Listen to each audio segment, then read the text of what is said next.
What's up, everyone? This is Real Talk with Casey and JoJo. What's up, Casey? So JoJo. We are finally reaching the 12th chapter, the 12th episode in season 2. For those of you that don't know, I am doing a book on, this was the first one, Spring Manifestation. The second one is Summer Love.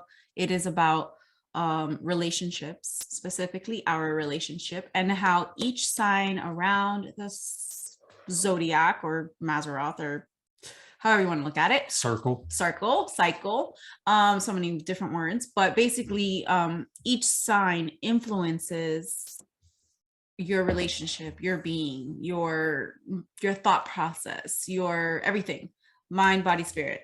So we've been talking about each chapter of my second book, Summer Love. In each episode, I'm not going to do the summary because I've done it already so many times. Like, go back and watch if you haven't already. But we are finally reaching the 12th. So the 11th was Aquarius giving us that light, that information, that whole what can we do for humanity type thing. Insight, right? Epiphanies. And we left off with me going on this bike ride. Is that how we left it? Oh, no. The bike ride was in the 10th. I'm so sorry. Okay. The 11th was when I got the epiphany from that bike ride. This is when instead of water hitting me, it was a ton of brakes, right? And I realized that we were the ones that were supposed to be together, but there was a lot of healing, a lot that needed to happen before we can come to this place of unconditional love. We had gone through all the stages of twin flame relationships, 1 through 6. And so here we were after surrendering and having this realization and starting to say, you know what, everything we've learned from our relationship should be something that we can use now to help others in their awakening journey or whatever. So we started turning that into a business, right? Quantum entanglement. And now we're here. Now we're here in Unconditional Love, chapter 12. You want to talk? It's been long, man. It's been a rough 12 chapters. And I think in a good way, not in a bad way. And hopefully you guys have taken some, I guess, tidbits, learning advice from us and implemented it in your life. I wonder who has actually watched 1 through 12. I don't know, us. But it's been cool, man, because like, you get back, you know our story, right? Like you get back and you think, cool, you can kind of exhale.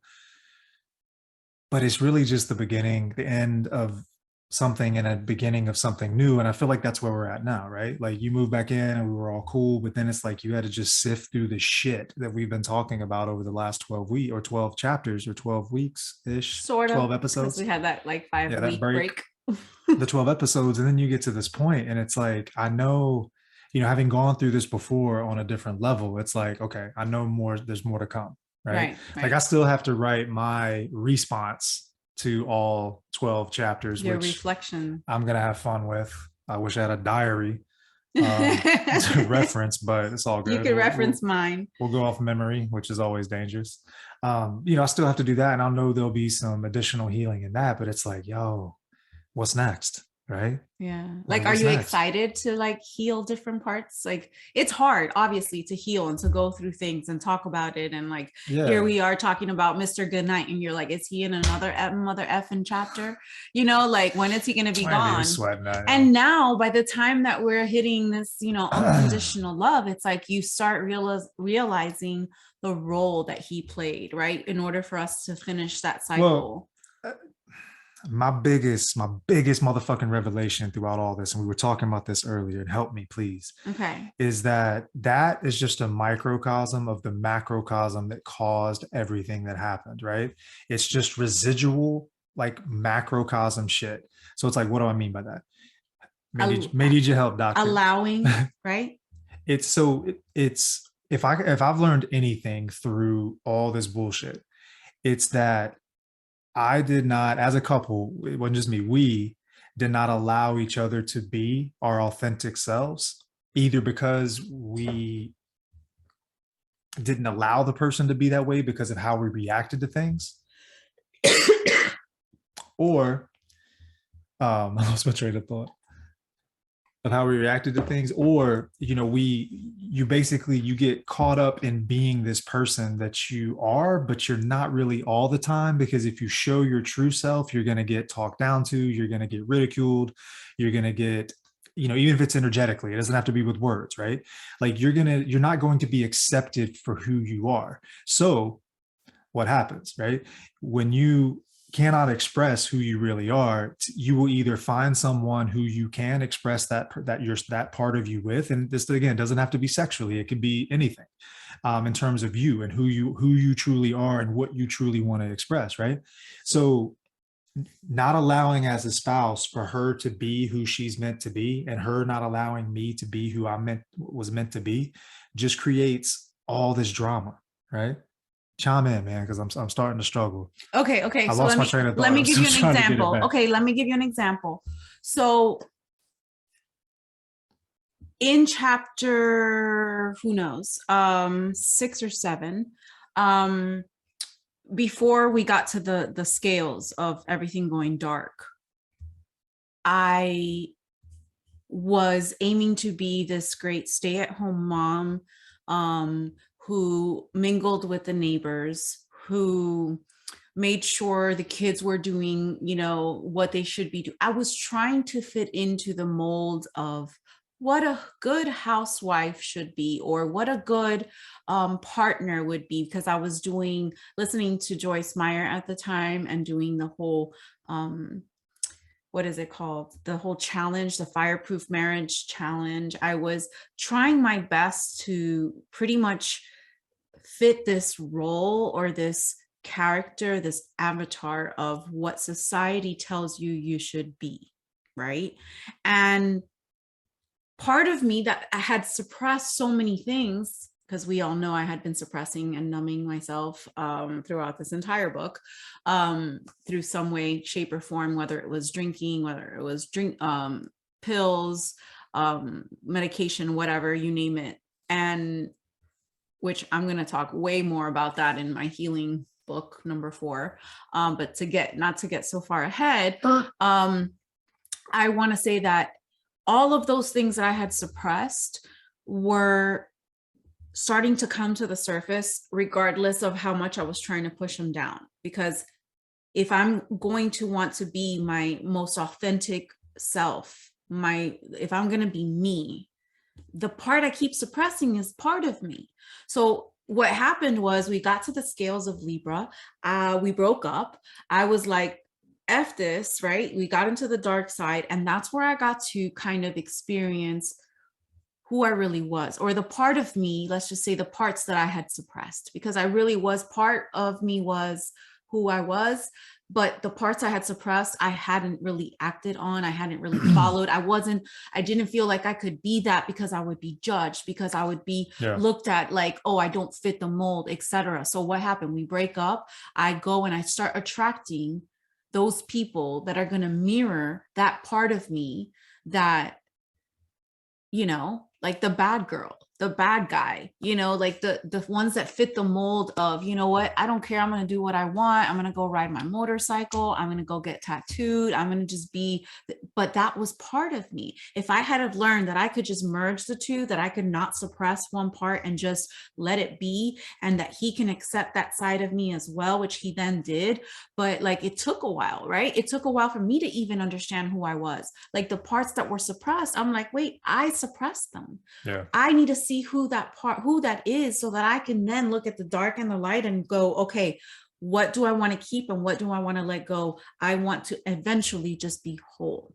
Right. And the longer you're in a relationship, the more people change, right? Especially if you met, when you were young like us. I mean, we were 19 and 16 when we met. Of course, we've changed 3 and 4 times over the course of, 23, 24 years. But, this doesn't happen in an instant. It doesn't happen in a moment. It's a slow drip, right? And it just drips and it drips and it strips away not who you are, but I think the more you get disconnected with the real you, the more you can express the real you. Um, just the more mundane things get in Right. life, right? Like it's like the joy is sucked out of you Your over the soul. years. Yeah, your soul. And we fix that up with houses, we fix that up with big mortgages and cars and movies and all this stuff. But again, the biggest lesson is just to bring it back home is you've got to let the other person be who they are and you've got to embrace them and love them unconditionally. But what happened is that I needed to unconditionally love myself. It's like you have to learn how to love yourself. So, part of this whole partnership of understanding your significant other is understanding yourself and loving yourself, if not more. So that you can be full, so your cup is full, so that then you can have that overflow and pour your love to the other person, because now you have a full cup. And when your cup is empty and their cup is full, they can give you some, and it's all about balancing all of that out, right? This is the water sign of Pisces that we're talking about. So this is the emotions, which is very much a conflict, because it is the fish that one goes up because it believes, and the other one goes down because it doubts. And they are connected by the band in the middle, which is always this feeling of, okay, I believe, but I doubt. And maybe we should, but I don't know. And that's what was kind of going on for those 2 years that I had moved back in here. And we were like, trying to heal, but then his name would come up, or the layers that I talked about. I had to let go of the physical, which was just seeing or talking to him. I had to let go of the thinking, which was just when he randomly came up in my thoughts, or his name was somehow whatever. So we knew there was more healing, right? We knew there was more healing that had to be done if it triggered us, because really you should be able to hear his name and not get triggered, right? So if you do get triggered, it's because there's healing there. So then there was the whole soul to soul connection and the cord attachments, and I had to go through like 3 months of my own transformational therapy to try to disconnect and see why that connection was there, which really was my curiosity of why there was a connection. And the whole twin flame stage thing just completely tells you, or basically knowing that he's a catalyst, is what tells you the reason for why you feel that way. So here we are, deciding on getting married, and you're trying to heal. And my mom is here. I didn't mention this in the book, but my mom comes over, and this girl had asked me randomly if I could marry her. And being that I'm a minister and everything, I could, but my minister name was still Joanna Crowder, and I had already changed back to my maiden name. So I was like, I think I can, but let me look. So as I was looking at the paperwork or the back end of marrying her, I started putting in my information and Keith's information as if we were getting married, the legal side of things, to see how I can answer her question. And as I'm doing all this, I'm looking at the date, and I'm like, the dates are all lining up to hold like 11/11. So maybe I should just continue to hit like enter and just see what happens, right? And I called you up, right? And I was like, babe, is this okay if legally the papers go through and my name kind of gets changed? Because I really need my name changed. And so that kind of rolled into this. The next day we went to the courthouse, and at 11/11 we're sitting there signing papers, getting remarried, and it all happened very fast and very unexpected. Yeah, and I remember like We needed thinking, a witness, and my mom happened to be there with us, so it was like divinely guided. yeah, and she doesn't live here. She lives in Florida, so Right. she was visiting. Yeah. But yeah, I mean, I think back to that, and I remember, it felt like new, right? It felt like we were dating again. But again, that's all tucked in underneath that is the The unhealed, healing. the Yeah. healing portion that we hadn't quite gotten to. So yeah, it's like after 12 chapters, man, it's like, we're not, it's never 100%. And women, not, I mean, not say that. It's not, it's very, I mean, we're still far away, Okay, right? no, Like no. So there's it's in still a ways to cycles. go, It's in right? cycles, right? And so the cycle took us what? From here, 12 chapters were like the last 24 years our lives together. Yeah. So it took us 24 years in our relationship. It could take you less. You can figure this out in Yeah, don't be done a like us. month, but the point is that everybody has a type of theme that goes with a chapter. Once you close that chapter and that part is done, you're still leveling up. It's not done. You still have more learning to do. It's just on a different level. It's like the more you learn, the more you kind of level up in your learning, right? And what you're learning. So it took us that long to finally learn the lesson. So it's like that one lesson took all that time for us to finish that cycle and go, okay, we finally finished, like Super Mario Brothers. Ooh, we got it. And we're ready to move on. And I was gonna add too, back to like allowing your spouse or your significant other to do what they need to do. Yeah. Again, I can't believe I'm saying this, but the biggest thing for me was that the thing that was hardest for me to heal from was the infidelity piece, right? And but the truth is that you had your reasons for doing that, right? Regardless of, I was gonna say irregardless, not even a fucking word. Regardless of that decision, like I was forced to respect it because of our circumstances. But as much as infidelity is looked down upon, it was a necessary step, right? It was a necessary step. And I think about for us, right? And I think about, not to get all out there with this, but if you look at a metaphor of like germ theory, right? Mm-hmm. Like if you know what germ theory and terrain theory is, just be careful because of the censoring. Yeah, no, I'm not going to say any words like that. But if you know what terrain theory is, I mean, cancer is a manifestation of a diseased body. It's the worst manifestation. Infidelity is the worst manifestation of a diseased relationship, right? You feel me? Yeah. So it's like, and that's why I've said this before, like you co-create that scenario, experience. Yeah. Like as a guy, like you're being very disingenuous, and you're creating a harder path for yourself if you blame it all on her. Because again, it was co-created. At some point, the drip began, and at some point, you stopped allowing each other to be the person that you were when everything was magical. Well, right? And you took a lot of things. I took a lot of things from you here because I didn't think I was worth, not taking it. I felt like I deserved it. So a lot of our self-worth is tied into what we allow the other person to do and how to treat us. And so I was allowing you to treat me that way, even though a lot of times I was like, hey, don't talk to me that way, or hey, whatever. I still stayed. So it took leaving a bunch of times. Right. And for me to finally flip it and be like, no, I know my worth, and you're not going to treat me like this. And I'm going to go to someone who is going to treat me, the way I need to be treated. And that's that. And that's when you're like, oh shit, I can't treat you like that anymore. And you change. And then essentially it's like you realize, okay, there's a lot of value and worth in her. And then you start looking at your own value and worth. Right. So all of it is a mirror. Yeah, but sometimes infidelity is necessary. Sometimes it's a spark if you allow it to be, and you have to allow it to be, and it's extremely difficult. I never thought I would be a person that would allow infidelity to become a healing journey. I was always the person that is like, you fucking cheat on me, I'm done. And it depends on the infidelity too. It does. The situation, of course. The situation. It's not like if somebody's going out and cheating and having a double life and all this, and they don't care, and you're like, I don't know, that's totally different. For sure. But in a scenario like this, and when we're on a break, what? That was a Friends reference. Oh, I know. That's a little bit different. And honestly, like, but even still, obviously, the whole disclaimer thing, use your best judgment, use your intuition.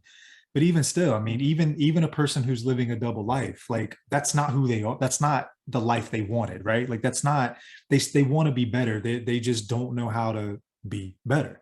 Right. They're so trying. The point is that even in that situation, that it's still an opportunity to walk, to grow up, to grow, to walk into the newer version of yourselves. But we as a society have just put so much negativity on infidelity and non-forgiveness. Here, let me say, like, okay, it might rub people the wrong way, but get it. You could say you're very holy, or that you are very, connected, and all these things. But then how are you not able to forgive? Because forgiveness is one of the major things that in any religion and in just basically spirituality is what transcends you from living in your lower nature to living with your integrated spirit, to live and walk Christ-like, right? Because what did Christ say? Forgive, turn the other cheek. How many times? 7 times more, meaning forever and ever and ever and ever. You forgive and forgive and forgive. But how many of you are able Yeah, to forgive? and How many years did it forgiveness. take me to forgive Yeah, you? thank you. Forgiveness is not instantaneous either. Forgiveness No. does not happen in a moment. The beginning, the path to forgiveness begins in a moment, but it's a moment that you have to consciously choose over and over and over and over again, because again, that pain, it It ends up subsides. knowing you feel this resentment that you build inside because you're not able to forgive, and you're doing it to yourself. You're not punishing the other person because you're not forgiving them. You're punishing yourself. Agreed, 100%. How Yeah, many years did we punish ourselves long because we time. weren't able to forgive? And let's not talk about forget, because that's something different. But Yeah, but too, like forgiveness, it doesn't happen in a moment, but it's also continuous, and you have to water that choice, right? Like you and your for sure. partner have to be on the same page to where I can't forgive you of a discretion only for you to do that fucking discretion time and time again, and you continuously want my forgiveness. Like that's a problem, Right. right? Like that does not help. But that's part of the process, is that you find out real quick when, especially if you're dealing with like infidelity type situations, you find out real quick where you're at, right? Like in terms of, do I really love this person, and am I able to forgive them? Because if you do, you will be. Trust me, if you love them, you will be able to get to the point where you can openly talk about it and not be triggered. It takes a long time, some longer than others. Took me, I was the guy that would never ever thought I'd be a person who could tell a story like this and still be sitting next to the woman that did all those things. But here we are, right? Because And you that did took, these things too. yeah, and I mean, I did some pretty fucked up things too, but how many years? 6 years, 7 years later is how long it took, and 12 chapters and reflection to go to get to this point, Yeah. right? Yeah. That's a lot of healing. The therapeutic um energy that comes behind doing a podcast, writing a book, just expressing all these things that we have tucked And away. not giving a fuck what anybody thinks too, Yeah, because that's like you just yeah. But for me, that's a big deal. Like, I mean, again, it is what it is, everyone man. has a different life, a different story. Take what resonates and take what inspires you. Take, whatever. Don't watch it if you don't like it. Like, who cares? Like, it's our story and it's here to help Yeah, whoever's meant to help. yeah, for sure. But you still have to be. There's another level when you talk about it openly, right? Like that's a different level of, for me, maybe I guess I it's look at it because, because I feel like no one's watching. So I feel like, well, also too, like you threw a lot of the punches. I mean, at least most recently, right?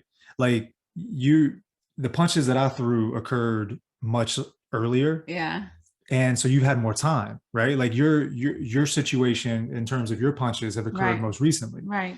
right? And again, Less than 7 years ago.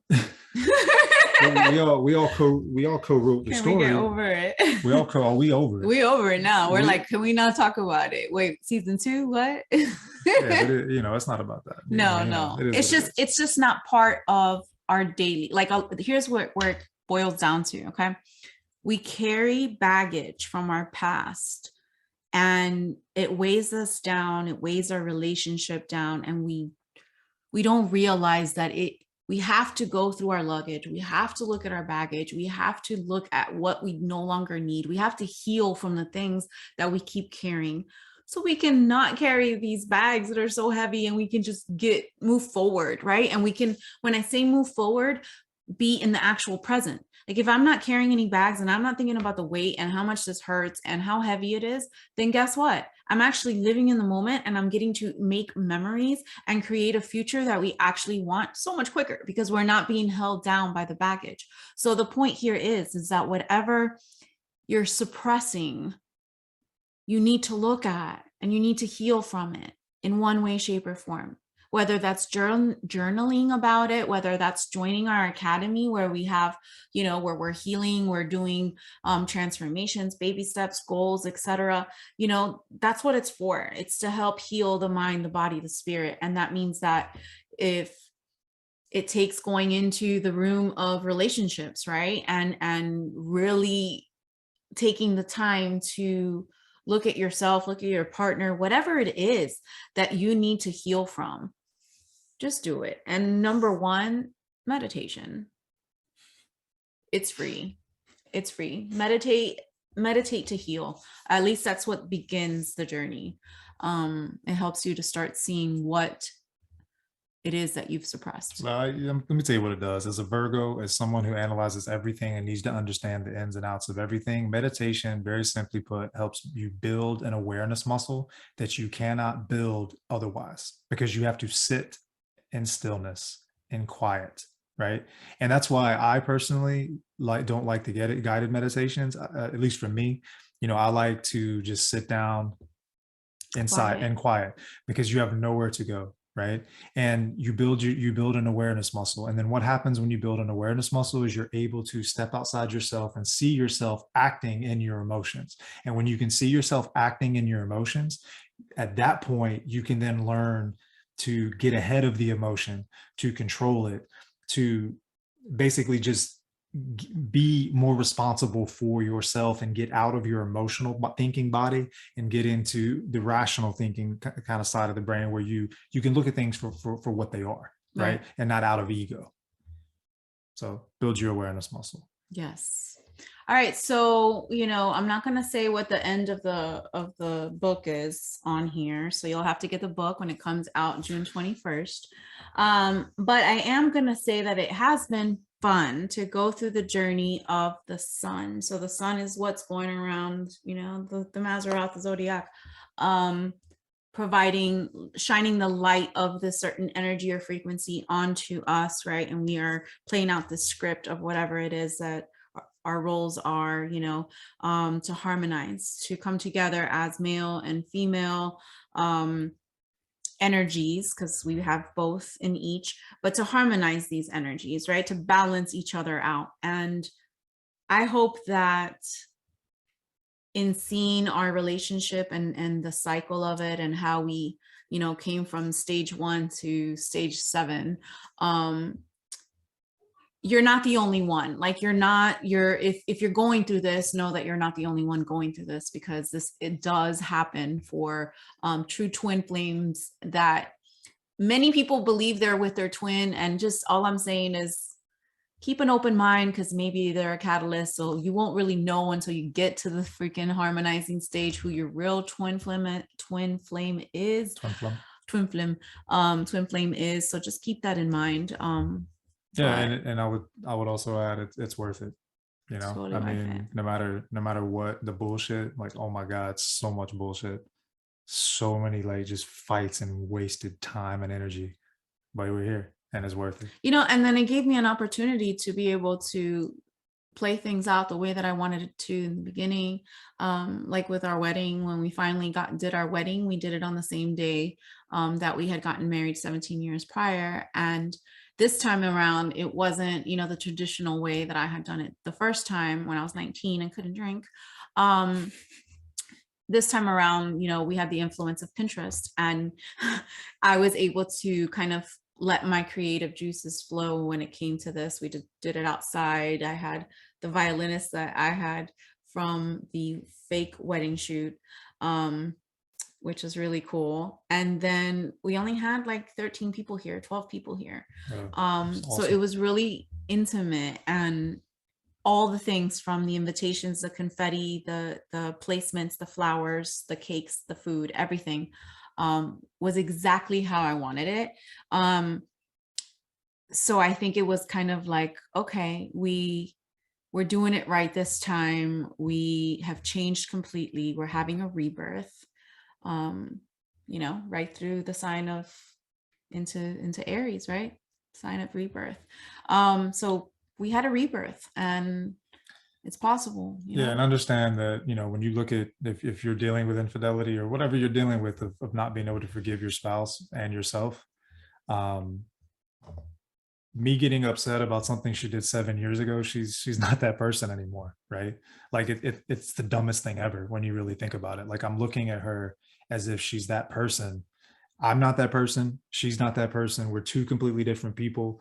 Severing that energetic connection to that memory that drives that egoic emotion, you got to get it done, man, because it's the same thing as not allowing someone to be who they are, not allowing them to express their authentic selves. You're doing the same fucking thing by holding resentment for something that happened years ago, right? Let It's in it the past. go. Let it It's in the go. past, man. Let it go. That's right. Yeah, so that is it for season We're gonna have 2. fun in season 3. I'm so excited because it's like it was stressful to do season 2. Season 2 is like all about our freaking relationship. That's Gotta take a hard. nap after some episodes, man. Right? It's hard. So the next season will be just about what's going on. We're going to get real about what's happening. Have some special guests come on. That'll be fun. And yeah, and then go from there. So we'll see how it goes. Thank you so much for joining this episode of our final chapter. And for real, I mean this one. Peace.